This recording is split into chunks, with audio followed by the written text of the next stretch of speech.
Hello everyone, welcome to Prakriti classes. I hope you all are doing well. दोस्तों, अभी तक हमने सीटीपी के बहुत से एमसीक्यूज सॉल्व कर लिए हैं, तो जिन्होंने भी अभी तक वो वीडियोस नहीं देखी हैं वो जाकर देख लीजिए। आज फिर से हम 30 एमसीक्यूज सॉल्व करेंगे। ये बहुत ही इंपॉर्टेंट एमसीक्यूज है, तो वीडियो में लास्ट तक ज़रूर बने रहिए। और जो भी नए हों वो हमारे चैनल को सब्सक्राइब कर लीजिए। ये आपको CG TET, CTET, CG शिक्षक भर्ती और अदर टीचिंग एग्ज़ाम्स में भी काम आएंगी, तो वीडियो को लास्ट तक ज़रूर देखिए। तो चलिए आज का हम पहला क्वेश्चन स्टार्ट करते हैं। तो पहला क्वेश्चन दिया गया है, विकास, बाल विकास में संवेदनशील अवधि का क्या अर्थ होता है। इसमें पूछा गया कि बाल विकास में जो सबसे संवेदनशील अवधि होती है उसका अर्थ क्या होता है। तो इसका अर्थ क्या होता है ये आपको बताना है। तो इसमें ऑप्शंस दिए गए हैं, केवल संज्ञान और सीखने में तेजी से प्रगति से संबंधित होती है, या विशिष्ट क्षमताओं के विकास के लिए इष्टतम अवधि, या वह काल जिसमें केवल भाषाई विकास को गति दी जा सके, या वह अवधि जिसमें शारीरिक वृद्धि अपने चरम पर होती है। तो देखिए, केवल वर्ड यहाँ पर लिखा गया है, तो केवल जहाँ पर भी आता है वो ऑप्शन आपका हमेशा गलत होता है। फिर यहाँ पर भी आपको केवल दिख रहा होगा, तो ये भी ऑप्शन आपका गलत होगा। तो इसमें सबसे एप्रोप्रिएट आंसर आपका होगा ऑप्शन नंबर 2। इसमें लिखा गया है कि विशिष्ट क्षमताओं के विकास के लिए इष्टतम अवधि को ही संवेदनशील अवधि कहा जाता है, यही इसका अर्थ होता है। तो चलिए नेक्स्ट क्वेश्चन देखते हैं, गत्यात्मक और संज्ञानात्मक विकास क्या होता है। बाल्यावस्था तक, किशोरावस्था तक, शैशवावस्था तक, या संपूर्ण जीवन काल के दौरान। तो इसका आंसर हो जाएगा संपूर्ण जीवन काल के दौरान गत्यात्मक और संज्ञानात्मक विकास होता ही रहता है। विकास आपका निरंतर चलने वाली प्रक्रिया होती है, यह संपूर्ण जीवन काल तक चलती रहती है। फिर इसमें नेक्स्ट क्वेश्चन दिया गया है, एक बालिका कूदना सीखने से पहले चलना और उछलना सीखती है, यह विकास के किस सिद्धांत को दर्शाता है। इसमें कहा गया कि एक बालिका कूदना सीखने से पहले चलना और उछलना सीखती है, यह विकास के किस सिद्धांत को दर्शाता है। तो इसमें ऑप्शंस दिए गए हैं। पहला ऑप्शन है, विकास की सभी आयाम पारस्परिक रूप से संबंधित है, विकास पूर्व अनुमानित प्रतिमानों का अनुसरण करता है, या विकास की प्रकृति सततगामी नहीं है, या परिपक्वता और अनुभव दोनों विकास को प्रभावित करते हैं। तो इसमें इसका आंसर हो जाएगा ऑप्शन नंबर 1, विकास के सभी आयाम पारस्परिक रूप से संबंधित होते हैं, इसीलिए यह इस विकास के सिद्धांत को दर्शाता है। फिर इसमें नेक्स्ट क्वेश्चन दिया गया है कि निम्नलिखित में से कौन सा स्थूल कौशल के उपयोग का एक उदाहरण है। तो इसमें ऑप्शंस दिए गए हैं, एक पैर पर संतुलन करना, एक मटर को उंगलियों से दबाना, किताब के पन्नों को पलटना, या पेंसिल पकड़ना। तो इसमें इसका आंसर हो जाएगा एक पैर पर संतुलन करना। देखिए, अगर आप एक पैर पर खड़े होंगे तो इसमें आपके मसल्स का ज़्यादा उपयोग होगा, इसीलिए यह स्थूल कौशल में आएगा। एक होता है स्थूल कौशल, एक होता है सूक्ष्म कौशल। तो सूक्ष्म कौशल में आपके बिल्कुल आसान काम आते हैं, और स्थूल कौशल में आपके ऐसे काम आते हैं जिनमें आपके मसल्स का ज़्यादा उपयोग होता है। फिर इसमें नेक्स्ट क्वेश्चन दिया गया है कि व्यक्तिगत भिन्नता का सम्मान करते वक्त एक शिक्षक से क्या आशा नहीं की जा सकती। इसमें नेगेटिव पॉइंट ढूंढना है आपको।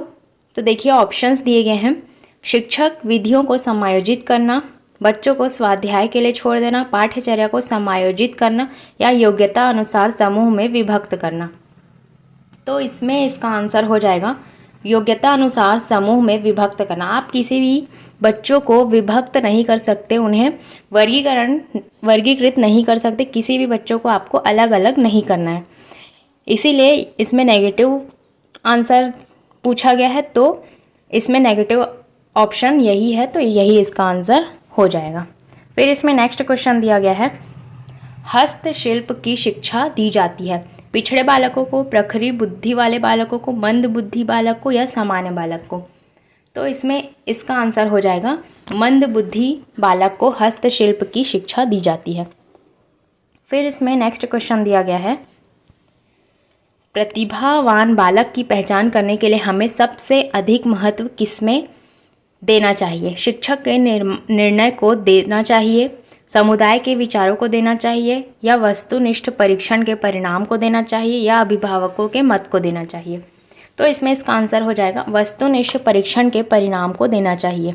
यह प्रतिभावान बालक की पहचान करने में हमें मदद करेगा।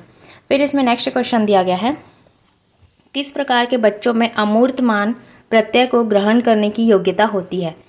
पहला है इसमें प्रतिभाशाली, मानसिक रूप से पिछड़े हुए या इनमें से कोई नहीं। तो इसका आंसर हो जाएगा प्रतिभाशाली। प्रतिभाशाली बच्चों में अमूर्तमान प्रत्यय को ग्रहण करने की योग्यता पाई जाती है। फिर इसमें नेक्स्ट क्वेश्चन दिया गया है, राष्ट्रीय शिक्षा नीति 2020 क्या प्रस्तावित करती है। विद्यालय की पाठ्यचर्या की विषय वस्तु में कटौती, या विद्यालय की पाठ्यचर्या के लचीलेपन में वृद्धि, रटंत अधिगम को महत्व देना, या विवेचनात्मक चिंतन को महत्व देना।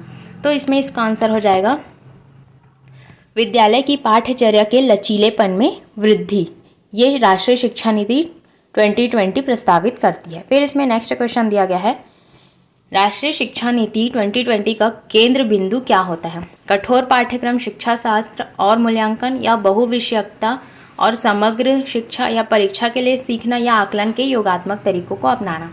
तो इसमें इसका आंसर हो जाएगा बहुविषयकता और समग्र शिक्षा।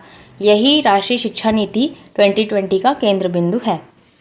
फिर इसमें नेक्स्ट क्वेश्चन दिया गया है, निःशुल्क और अनिवार्य बाल शिक्षा अधिकार अधिनियम 2009 दिव्यांग बच्चों की निःशुल्क शिक्षा के अधिकारों को सुनिश्चित करता है।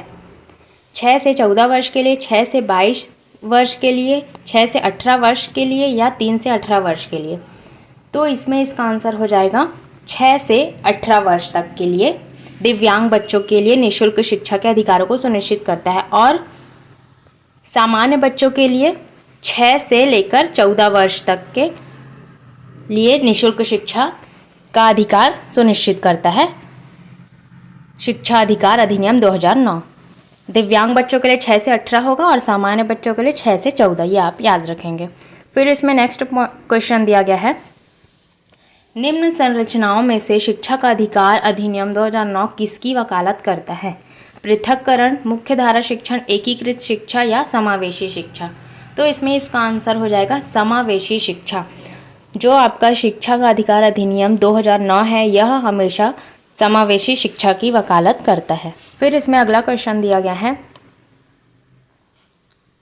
6 से 14 वर्ष के बीच की आयु के बच्चों को एक मौलिक अधिकार के रूप में मुफ्त और अनिवार्य शिक्षा देने के उद्देश्य से सर्व शिक्षा अभियान किस वर्ष शुरू किया गया था।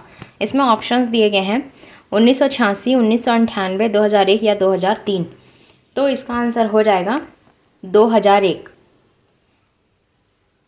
2001 से 6 से 14 वर्ष के बीच की आयु के बच्चों को एक मौलिक अधिकार के रूप में मुफ्त और अनिवार्य शिक्षा देने का उद्देश्य सर्व शिक्षा अभियान शुरू किया गया था 2001 में।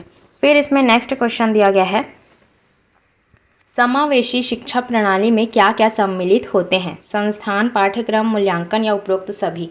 तो इसका आंसर हो जाएगा उपरोक्त सभी। संस्थान, पाठ्यक्रम, मूल्यांकन, ये सभी समावेशी शिक्षा प्रणाली में सम्मिलित होते हैं। फिर इसमें नेक्स्ट क्वेश्चन दिया गया है, वैश्विक जनसंख्या का कितना प्रतिशत भाग विद्यालय नहीं जाता है। 17%, 20%, 30% या 10%। तो इसमें इसका आंसर हो जाएगा 20%। 20% वैश्विक जनसंख्या का भाग विद्यालय में नहीं जाता है। फिर इसमें नेक्स्ट क्वेश्चन दिया गया है, नेतृत्व की किस शैली में समूह के सदस्य अपने स्वयं के कार्यों पर काम करते हैं और स्वयं समस्याओं का समाधान करते हैं। तो इसमें ऑप्शंस दिए गए हैं, लोकतांत्रिक नेतृत्व, निरंकुश नेतृत्व, अहस्तक्षेप नेतृत्व, या रणनीतिक नेतृत्व। तो इसमें इसका आंसर हो जाएगा अहस्तक्षेप नेतृत्व। अहस्तक्षेप नेतृत्व में समूह के सदस्य अपने स्वयं के कार्यों पर काम करते हैं और स्वयं ही समस्याओं का समाधान करते हैं। फिर इसमें नेक्स्ट क्वेश्चन दिया गया है, महेश की मानसिक आयु 8 वर्ष तथा काल क्रमानुसार आयु उसकी 10 वर्ष है। तो महेश का आयु क्या होगा।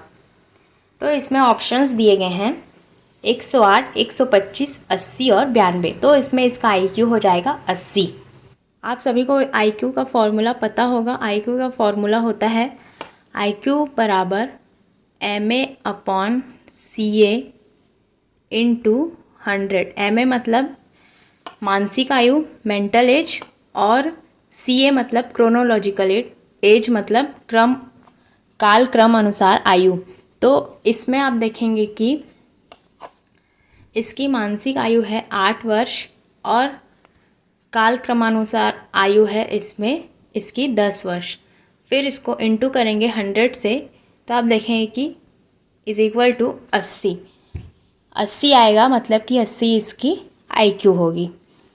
तो इस प्रकार से इसका आंसर ऑप्शन नंबर 3 हो जाएगा। फिर इसमें अगला पॉइंट दिया गया है, अगला क्वेश्चन दिया गया है, कक्षा अध्यापक ने राघव को अपनी कक्षा में अपने कीबोर्ड पर स्वयं द्वारा तैयार किया गया मधुर संगीत बजाते हुए देखा।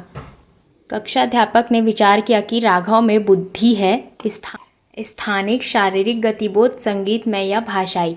तो इसमें इसका आंसर हो जाएगा संगीतमय, क्योंकि यहाँ पर संगीत स्पष्ट रूप से लिखा गया है, तो इसका आंसर हो जाएगा संगीतमय।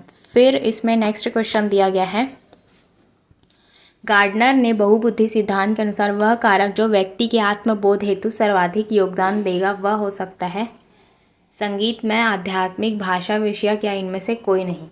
तो इसका आंसर हो जाएगा आध्यात्मिक। आत्मबोध से तात्पर्य होता है आध्यात्मिक। फिर इसमें नेक्स्ट क्वेश्चन दिया गया है, हार्वर्ड गार्डनर के अनुसार बुद्धि के कितने प्रकार होते हैं, 3, 7, 9 या 2। तो इसमें इसका आंसर हो जाएगा 9 प्रकार की बुद्धि के प्रकार बताए हैं हार्वर्ड गार्डनर ने। फिर इसमें नेक्स्ट क्वेश्चन है, बाल विकास में अध्ययन किया जाता है अवस्था से किशोरावस्था तक, गर्भावस्था से बाल्यावस्था तक, या गर्भावस्था से जीवन पर्यंत तक, या उपयुक्त में से कोई नहीं। तो इसमें इसका आंसर हो जाएगा गर्भावस्था से जीवन पर्यंत तक। गर्भावस्था से जीवन पर्यंत तक बाल विकास में अध्ययन किया जाता है। फिर इसमें नेक्स्ट क्वेश्चन दिया गया है, बाल मनोविज्ञान तथा बाल विकास में प्रमुख अंतर क्या है। ऑप्शंस दिए गए हैं इसमें, अध्ययन पद्धतियों में अंतर, क्षेत्र में अंतर, कार्य में अंतर, या उपयुक्त में से कोई नहीं। तो इसमें इसका आंसर हो जाएगा क्षेत्र में अध्ययन। क्षेत्र में अध्ययन बाल मनोविज्ञान और बाल विकास में प्रमुख अंतर होता है। फिर इसमें नेक्स्ट क्वेश्चन दिया गया है, विकास का वही संबंध परिपक्वता से है जो उद्दीपन का खाली स्थान से है। इसमें ऑप्शंस दिए गए हैं, परिवर्तन, प्रतिक्रिया, प्रयास या परिणाम। तो इसमें इसका आंसर हो जाएगा प्रतिक्रिया। विकास का वही संबंध परिपक्वता से है जो उद्दीपन का प्रतिक्रिया से है। फिर इसमें नेक्स्ट क्वेश्चन दिया गया है, शैशवावस्था में बच्चों के क्रियाकलाप खाली स्थान होते हैं, मूल, प्रवृत्त्यात्मक, संरक्षित, संज्ञानात्मक या संवेगात्मक। तो इसमें इसका आंसर हो जाएगा मूल प्रवृत्त्यात्मक। शैशवावस्था में बच्चों के क्रियाकलाप मूल प्रवृत्त्यात्मक होते हैं। फिर इसमें नेक्स्ट क्वेश्चन दिया गया है, तनाव और क्रोध की अवस्था क्या होती है, शैशवावस्था, किशोरावस्था, बाल्यावस्था या वृद्धावस्था। तो इसमें इसका आंसर हो जाएगा किशोरावस्था। किशोरावस्था तनाव और क्रोध की अवस्था होती है। फिर इसमें नेक्स्ट क्वेश्चन दिया गया है, शारीरिक वृद्धि और विकास को क्या कहते हैं, तत्परता, अभिवृद्धि, गतिशीलता या आनुवांशिकता। तो इसमें इसका आंसर हो जाएगा अभिवृद्धि। शारीरिक वृद्धि और विकास को कहते हैं अभिवृद्धि। फिर इसमें नेक्स्ट क्वेश्चन दिया गया है, बाल मनोविज्ञान का केंद्र बिंदु क्या होता है, अच्छा शिक्षक, बालक, शिक्षण प्रक्रिया या विद्यालय। तो इसमें नाम से ही स्पष्ट है कि बाल मनोविज्ञान का केंद्र बिंदु होता है बालक। इसमें हम बालकों के बारे में अध्ययन करते हैं, इसीलिए इसे बाल मनोविज्ञान का दर्जा दिया गया है। फिर इसमें नेक्स्ट क्वेश्चन दिया गया है, निम्नलिखित में से कौन सा विकास का सिद्धांत नहीं है, विकास लंबवत न होकर वर्तुलाकार होता है, विकास क्रमबद्ध होता है, या विकास निरंतर होता है, या विकास मशीनी प्रक्रिया है। तो इसमें इसका आंसर हो जाएगा विकास मशीनी प्रक्रिया है। यह सिद्धांत नहीं होता विकास के क्रम में, क्योंकि विकास कोई मशीनी प्रक्रिया नहीं है।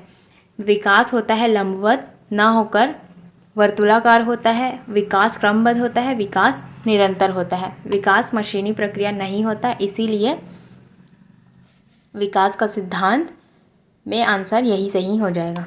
फिर इसमें नेक्स्ट क्वेश्चन दिया गया है, शैशवावस्था की मुख्य विशेषता क्या नहीं है। फिर से इसमें नहीं पूछा गया है, तो सीखने की प्रक्रिया में तीव्रता, जिज्ञासा की प्रवृत्ति, अनुकरण द्वारा सीखने की प्रवृत्ति या चिंतन प्रक्रिया। तो इसमें इसका आंसर हो जाएगा चिंतन प्रक्रिया। चिंतन प्रक्रिया शैशवावस्था की मुख्य विशेषता नहीं होती। फिर इसमें लास्ट क्वेश्चन दिया गया है, शैशव काल की अवधि क्या होती है? जन्म से 1 वर्ष, 2 वर्ष से 3 वर्ष तक, जन्म से 3 वर्ष तक या जन्म से लेकर 2 वर्ष तक। तो इसमें इसका आंसर हो जाएगा जन्म से लेकर 2 वर्ष तक शैशव काल की अवधि होती है। तो इस प्रकार से आप देखेंगे कि आज हमने 30 MCQ सॉल्व किए। इसी प्रकार से हम डेली ऐसे ही MCQ सॉल्व करेंगे। तो जो भी नए हो वो हमारे चैनल को सब्सक्राइब कर लीजिए और वीडियो अगर पसंद आई हो तो लाइक एंड शेयर कीजिए। मिलते हैं ऐसे ही नेक्स्ट वीडियो में, तब तक के लिए thank you and take care.